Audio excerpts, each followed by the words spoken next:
हमारे YouTube channel UP उत्तम प्रज्ञा class में। फिर हमारे चैनल में यूपी टीजीटी पीजीटी बायोलॉजी की क्लास चलती है।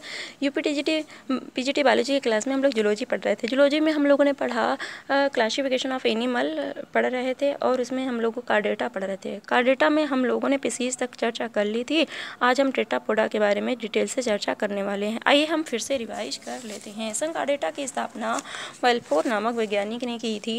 संघ कार्डेटा को 2 समूहों में बांटा था इन्होंने, एक्रेनिया और क्रेनिया में। एक्रेनिया के अंतर्गत ऐसे जीवधारी आते हैं जिनके मस्तिष्क के चारों ओर अस्थिया उपाशिका बना रक्षात्मक मस्तिष्क खोल या क्रेनियम का अभाव होता है, यानी इनके अंतर्गत जो जीव आते हैं उनमें क्रेनियम नहीं पाया जाता है। क्रेनिया के अंतर्गत ऐसे जीव आते हैं जिनके मस्तिष्क के चारों ओर अस्थिया उपाशिका बना रक्षात्मक मस्तिष्क खोल या क्रेनियम होता है। इसी कारण इन समूह का नाम क्रेनिएटा पड़ा था। एक्रेनिया को 3 उपसंघों में बांटा गया है। कौन कौन से? हेमिकार्डेटा, यूरोकार्डेटा, सेफाइलोकार्डेटा। क्रेनिया या कशेरुकी को 2 उपसंघों में बांटा, एक नैथा और नैथोस्टोमेटा में। नैथोस्टोमेटा को 2 महावर्गों में बांटा गया, पिसीज और टेट्रापोडा में। टेट्रापोडा के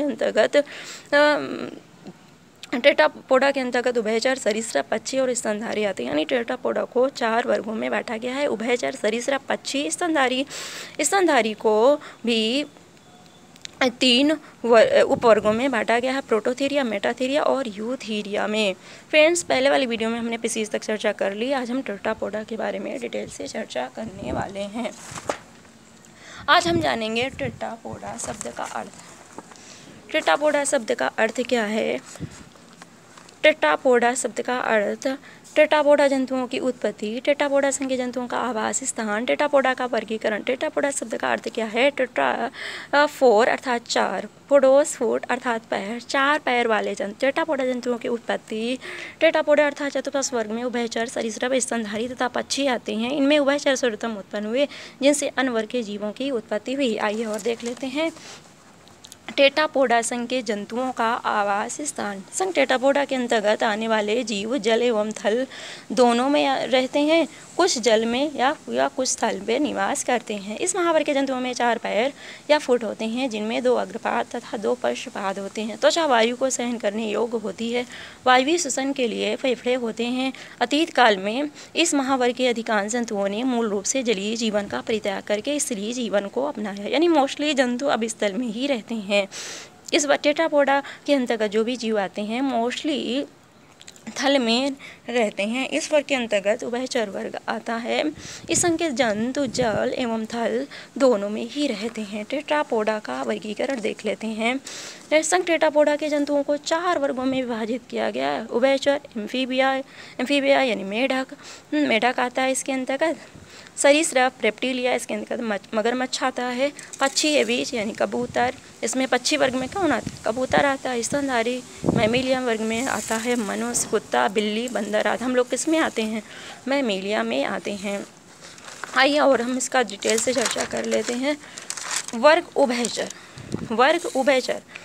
उभयचर में हम लोगों ने क्या क्या पढ़ने वाले हैं? उभयचर या एम्फीबिया। इसमें हम जानेंगे एम्फीबिया का अर्थ, वर्ग एम्फीबिया के जंतुओं की उत्पत्ति एवं लक्षण, वर्ग एम्फीबिया के अंतर्गत आने वाले जीवों का आवास स्थान, वर्ग एम्फीबिया के अंतर्गत आने वाले जीवों की आकृति एवं संरचना का वर्णन, वर्ग एम्फीबिया के अंतर्गत आने वाले जंतुओं का वर्गीकरण, ये हम देखेंगे। तो आइए फ्रेंड्स देख लेते हैं उभयचर या एम्फीबिया का अर्थ। उभयचर या एम्फीबिया का अर्थ है एम्फी यानी बोथ अर्थात दोनों, जल और स्थल, बायोस यानी लाइफ अर्थात जीवन, जल स्तर जंतु। आगे देख लेते हैं। इस वर्ग के जो प्राणी होते हैं वो उभयचर होते हैं, अर्थात इनका शरीर जल एवं थल दोनों में रहने के लिए अनुकूल होता है। वर्ग एम्फीबिया के अंतर्गत आने वाले जीवों की उत्पत्ति एवं लक्षण देख लेते हैं। वर्ग एम्फीबिया उभयचर मत्स्य और सरीसृप के मत का वर्ग है। इनका उदय डिओनियन कल्प में हुआ था। इनके लक्षण, वर्ग एम्फीबिया के अंतर्गत आने वाले जीव शीत रुधिर तापी यानी कोल्ड ब्लडेड होते हैं तथा प्रकृति में उभयचर होते हैं। प्रकृति से कैसे होते? उभयचर होते हैं। इनकी त्वचा चिकनी या खुरदरी तथा ग्रंथियां युक्त होती हैं। ग्रंथियां त्वचा को नम रखती हैं। आगे देख लेते हैं। इनमें लार्वा अवस्था में क्लोम उपासी होती है। उभयचरों के श्वसन अंग फेफड़े यानी लंग्स, मुख, ग्रसनी, गुहिका, त्वचा तथा क्लोम होते हैं। उत्सर्जन अंग एक जोड़ी किडनी होते हैं। इनका हृदय त्रिकोष्ठीय होता है। कौन कौन से ऐसे जंतु होते हैं? राना, ट्रिगिना, ब्यूफो, मिलेनो, स्टिक्सर, एलाइट्स आदि। ये जंतु जो एम्फीबिया वर्ग के अंतर्गत आते हैं ये यूज होते हैं। इसमें निषेचन बाह्य तथा आंतरिक होता है। आइए हम इसको और देख लेते हैं। वर्ग एम्फीबिया के अंतर्गत आने वाले जीवों का आवास स्थान।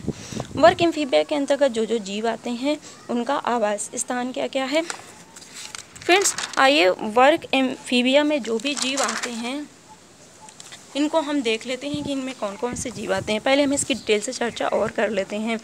वर्ग एम्फीबिया के अंतर्गत आने वाले जीवों का आवास स्थान। इस वर्ग के जो प्राणी होते हैं वो उभयचर होते हैं, अर्थात इनका शरीर जल एवं थल दोनों में रहने के लिए अनुकूल होता है। जंतुओं के शरीर का ताप वातावरण के ताप के साथ घटता बढ़ता रहता है, अर्थात ये समतापी यानी कोल्ड ब्लडेड होते हैं। ये तुमने पहले भी बताया था। अतः अधिक ताप या शीत से बचने के लिए इन्हें सुप्तावस्था का सहारा लेना पड़ता है। वर्ग एम्फीबिया के अंतर्गत आने वाले जीवों की आकृति एवं संरचना का वर्णन। इस वर्ग के अंतर्गत आने वाले जंतुओं की त्वचा अधिक ग्रंथिमय होने के कारण चिकनी होती है। इनमें 2 जोड़ी पाद फूट या पैर होते हैं। इक्थियोफिस के अलावा यानी जो इक्थियोफिस है इसमें नहीं होता, बाकी सारे जंतुओं में होता है, जिनमें 5 उंगलियां होती हैं। इनमें श्वसन, गिल, त्वचा तथा फेफड़ों द्वारा होता है। लार्वावस्था में गिल्स वयस्क जंतु में फेफड़ों, त्वचा तथा मुख गुहा द्वारा होता है। हृदय त्रिकोष्ठी होता है, 2 अलिंद और 1 निलय होता है। इनकी लाल रुधिर कणिकाओं में केंद्रक होता है। आइए और देख लेते हैं। इनके जनन छिद्र तथा गुदा दोनों एक ही वेश में होती हैं, जिसे क्लोएका कहते हैं। इन जंतुओं में अंडों का निषेचन तथा भ्रूण विकास जल में होता है। जीवन वृत्त में भेक शिशु यानी टैडपोल प्रावस्था प्रायः उपस्थित होती है। मेढक में होता है प्रायः। मेढक, दादुर, सैलामेंडर, इक्थियोफिस आदि इन जंतुओं में होता है। एम्फीबिया या उभयचर के अंतर्गत कौन कौन से जीव आते हैं इनकी चर्चा कर लेते हैं। एम्फीबिया या उभयचर के अंतर्गत आता है मेढक, फ्रॉग या टोड, सेलामेंडर, ब्रह्च मेढक यानी हाइला, इक्थियोफिस और नेक्ट्यूरस। आइए फ्रेंड्स इनका स्ट्रक्चर देख लेते हैं, ये दिखते कैसे हैं। फ्रेंड्स ये देखिए, ये है सैलेमेंडर, ये सैलेमेंडर है, और ये है इक्थियोफिस, ये है मेढक राना टिग्रीना, इसका वैज्ञानिक नाम है। ये मिडवाइफ टोड है, और ये है नेक्ट्यूरस। नेक्ट्यूरस में ये है एक्सटर्नल इसके गिल्स, ये ग्रूव्स, हेड, एक्स इक्थियोफिस में। अब ये सैलेमेंडर, ये इसकी टेल है। मेढक राना टिग्रीना है। मिडवाइफ टोड में डेवलपिंग एक्स हैं। आइए हम डिटेल से और चर्चा कर लेते हैं। फ्रेंड्स जो एम्फीबिया वर्ग के जो प्राणी होते हैं, इस वर्ग के अंतर्गत आने वाले जंतुओं का वर्गीकरण देख लेते हैं। फ्रेंड्स सामान्य जो टोड होता है बीफो, ये भी वर्ग एम्फीबिया के अंतर्गत आता है। ये भी मेढक की तरह लगता है। देखिए जगत एनिमेलिया, संघ कार्डेटा, वर्ग एम्फीबिया, गण एन्योरा, वंश बीफो, इसे बीफो कहते हैं। ये जो मेढक होता है, जो बीफो टोड, ये जो होता है ये क्या बरसात में सूर्यास्त के बाद सड़कों, बाग बगीचों, खेतों आदि में फुदकने वाला जो मेढक होता है टोड होता है। जैसे अभी हमने बताया कि जो ये इस तरीके के जो मेढक होते हैं उन्हें टोड कहते हैं। हमारे देश में बीफो मेलानोस्टिक्टस नामक जाति का टोड अधिक मिलता है। ये उभयचर भूमि पर ही अधिक रहता है। जनन के लिए जल में चला जाता है। इसके शरीर पर अनेक उभरी हुई विष ग्रंथियाँ पाई जाती हैं। इन्हीं ग्रंथियों के कारण इसकी त्वचा खुरदरी एवं सूखी सी प्रतीत होती है। विष ग्रंथियाँ एक दूध या विषैले पदार्थ का स्रावण करती हैं। नेत्रों के पीछे एक बड़ी फूली हुई विष ग्रंथियाँ पैरोटॉइड्स ग्रंथियाँ विष ग्रंथियों द्वारा स्रावित विष के कारण टोड अपनी रक्षा करता है। इसके पशुपादों की अंगुलियों के बीच अर्धविकसित जाल, समस्त अंगुलियों के छोर काले एवं हॉर्नी होते हैं। ये जंतु खेतों, खलिहानों आदि में फसल के लिए हानिकारक कीड़े मकोड़ों का शिकार करता है।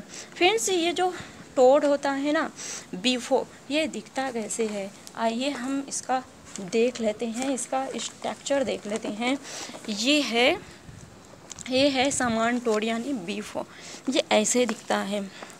ये इसकी आइज हैं, ये पेट्रॉइड्स ग्लैंड्स, वर्ड्स, नोस्ट्रिल, ये माउथ, ये टिम्पैनम, कोलिम्स, हिंडलिम, क्लोइकल अपेशर्स। फ्रेंड्स इस तरीके से कुछ दिखता है बीफो। फ्रेंड्स आज के लिए इतना ही, बाकी हम नेक्स्ट वीडियो में डिटेल से चर्चा करेंगे। Thanks for watching this video. Have a nice day.